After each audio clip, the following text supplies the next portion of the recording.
You don't ask for help, even when you're overwhelmed, even when you're exhausted, even when you're quietly falling apart. Someone asks, "How are you?" And before you even think about it, you say, "I'm fine." You've said it so many times it feels automatic. People see you as strong, independent, the one who always handles it, the one who never seems to need anyone. People admire that strength, but very few people ever ask where it came from. But what if that strength was never just strength? What if it started as survival? If you asked 100 people in a room who the strongest person is, most of them would point to the same person. The one who seems independent, reliable, self-sufficient, the one who never seems to need help.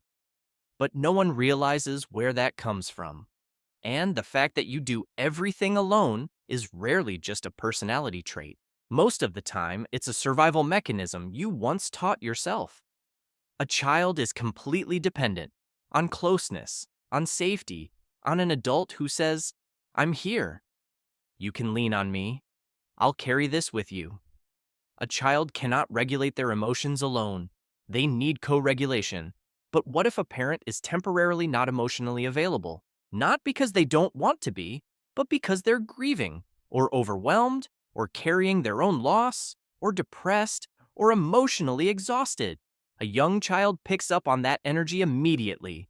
Children are extremely attuned to the emotions they feel inside their system. But children are also deeply loyal. They don't just want love. They want their parents to be okay. They love their parents instinctively. They want to protect them. They want to ease their burden. So when they sense sadness or fragility or overwhelm, they don't just notice it, they respond to it, not consciously, but instinctively.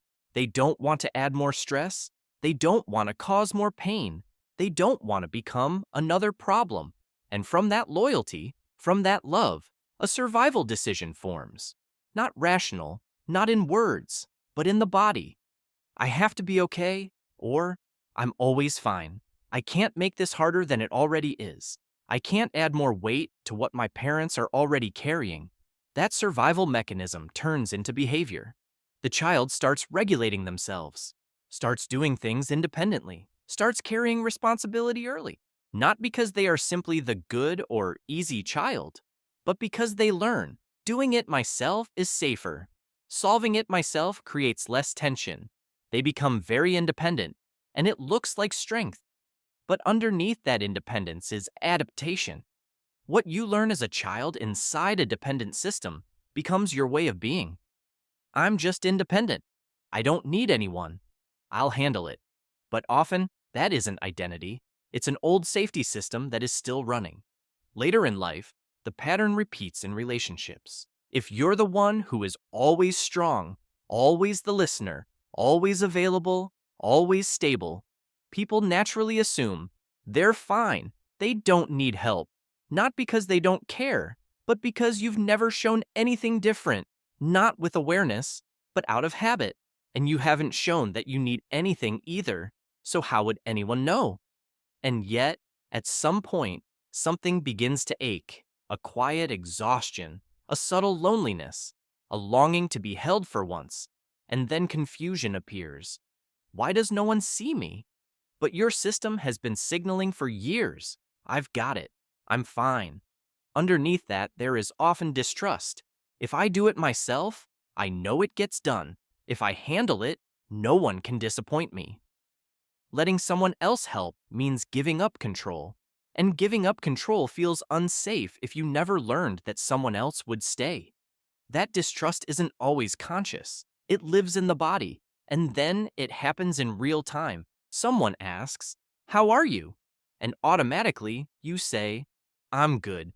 Even when you want to cry, even when you've been exhausted for weeks, or overwhelmed, or quietly breaking, your throat tightens, the words disappear. You literally cannot get it out. Not because you don't want to, but because an old rule activates. Don't be a burden. Don't be too much. Don't be weak. Sometimes, later in life, your parents are more available. They say, "You can always come to us." But you still can't really lean. You can't fully receive. Because your system once learned, I have to carry myself, and maybe even carry others. And underneath all that independence, there is often a loss. The loss of someone holding you, the loss of someone catching you when you fall. That need is intense, but you learn to push it aside, because being strong feels safer than needing. It's a wound that formed when you adapted to a system that was struggling too, and that's what makes it complex. There is no clear villain, just a child who learned to survive by being strong because the system couldn't. There are other psychological layers that reinforce this pattern. Shame, the belief that needing something makes you weak. Fear of rejection, past experiences of not being taken seriously, hyper-responsibility, feeling like you're the one who has to hold everything, loyalty, continuing to carry because that was your role, and control. Doing it yourself feels safer than depending on someone else.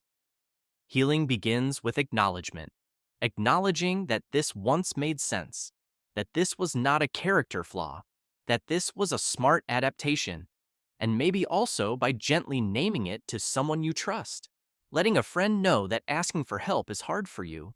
Something often shifts when you do. People become more aware. They check in a little more. They ask one more question. Not because you suddenly changed, but because what was invisible became visible.